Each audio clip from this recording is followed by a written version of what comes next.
Neng, monggo. Monggo. Thank you banget, udah datang. Iya. Kenalan dulu dong, ada kamera, nama, kelas, jurusan. Namaku Alfian Kristianto Santoso, biasa dipanggil Ateng, dari kelas 12 jurusan IPA. Aku Bovis Narendra Pratama, tapi panggil aja Bovis. Aku dari kelas 12 bahasa. Saya namanya Andas Krisnamurti, bisa dipanggil Andrek, ANDREK. Saya di kelas 11 Sosial 2.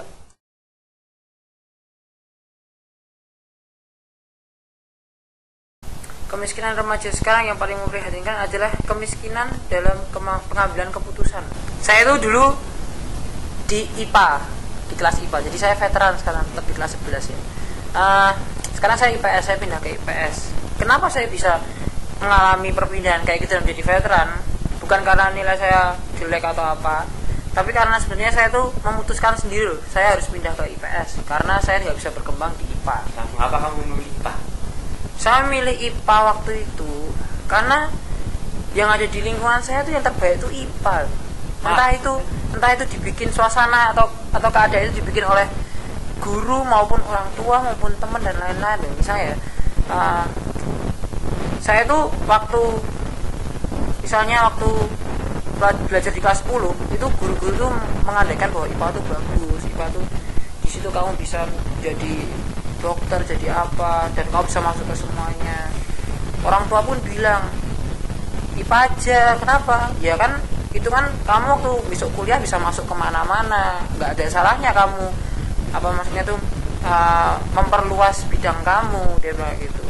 Oh iya juga ya. Dan sampailah ketika pemberian rapot, nah nilaiku bisa masuk IPA IPS bahasa, kan sombongnya IPA IPS bahasa kan. Dan karena suasana aku yang bagus itu IPA, ya udah aku langsung pilih IPA. Terus kenapa saya tetap kekeh dalam pendirian saya walaupun orang-orang bilang tetap IPA bla bla bla, IPA kayak gini ya, karena saya pikir ya ini hidupku dan aku tuh pengen jadi bukan dari IPA loh, aku pengen jadi pengacara, dan itu di IPS saya bisa mendalami jadi pengacara kritis, masalah kejujuran, masalah argumen, itu semua tuh di IPS kan biasanya. Kekurangan yang biasanya dialami remaja atau lebih kayak ketakutan atau kurangnya percaya diri. Jadi mereka takut untuk bisa menjadi diri mereka sendiri gitu. Apa kamu mengalami ketakutan itu? Ketakutan ya pernah.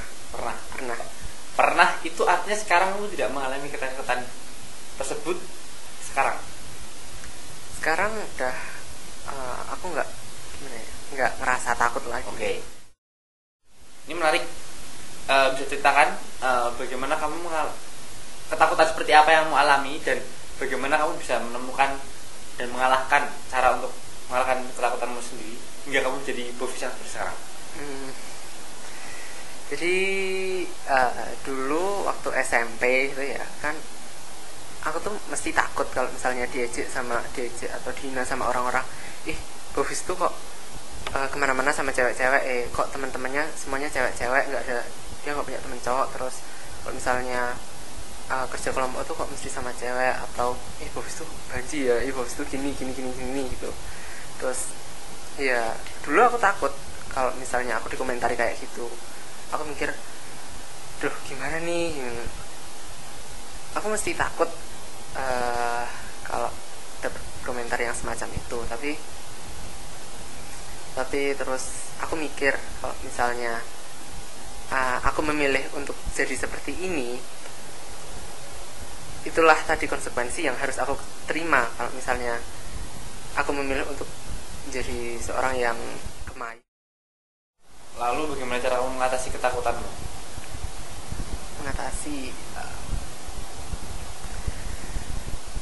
Ya aku mau nggak mau harus belajar menerima, terus habis itu harus mau membiasakan diri dengan ejekan-ejekan itu, dan sampai pada akhirnya kita menjadi nggak takut lagi.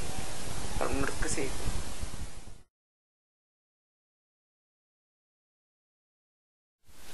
Ya kita orang-orang remaja sekarang ini tuh belum bisa menemukan siapa diri kita sendiri. belum menemukan siapa diri kita sendiri. Maksudnya gimana, Teng? Ataukah itu belum bukan apa ya, pribadi mereka atau gimana? Ya, gini aja buat jelasin, aku kasih 2 orang contoh nih ya. Si A, dia itu merupakan orang yang pinter. Dia selalu mengincar nilai 100, ikut olimpiade sana sini apa, fisika, dan dia juara terus. Oke lah. Nah, yang kedua, ini mungkin teman sekelasnya si A. Nah, dia itu hobinya menari. Menari? Iya. Begini. Bukan, menari biasa aja. Nah, dia suka menari, tapi orang-orang beranggapan kalau menari itu bukan hobi buat lelaki.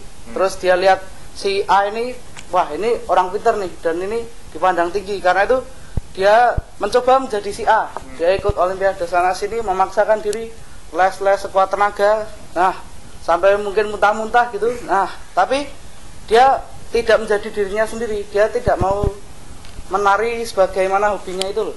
Nah, menarik nih. Artinya dia menjadi diri orang lain. Iya.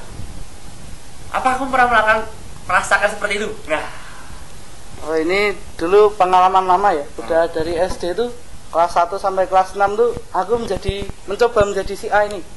teman yang lain. Iya, adalah. Nah, itu aku mencoba mencari nilai sebaik mungkin. Aku sok kompetisi sampai nilai oke lah, aku bisa ranking 10-10, tapi les tuh bisa sampai malam tuh loh. Dan itu sama sekali bukan passionku. Akhirnya di SMA ini bukan di SMA, di SMP malah aku sudah berubah. Dari nilai yang dulu bisa 99 tuh, ya karena itu mungkin karena malas ya, jadi kebalik 180 derajat, jadi 6 mungkin atau setengahnya ya. Tapi di situ tuh aku menemukan passionku, bahwa aku tuh seorang yang sosialis. Aku suka mencari teman, karena dengan mencari teman tuh aku senang. Karena yang utamakan di hidup ini senang.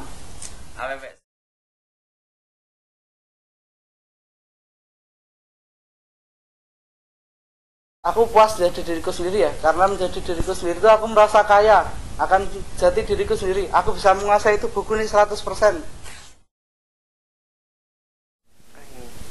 Kalau misalnya kita bisa jadi diri kita sendiri, kita akan merasa lebih nyaman kok.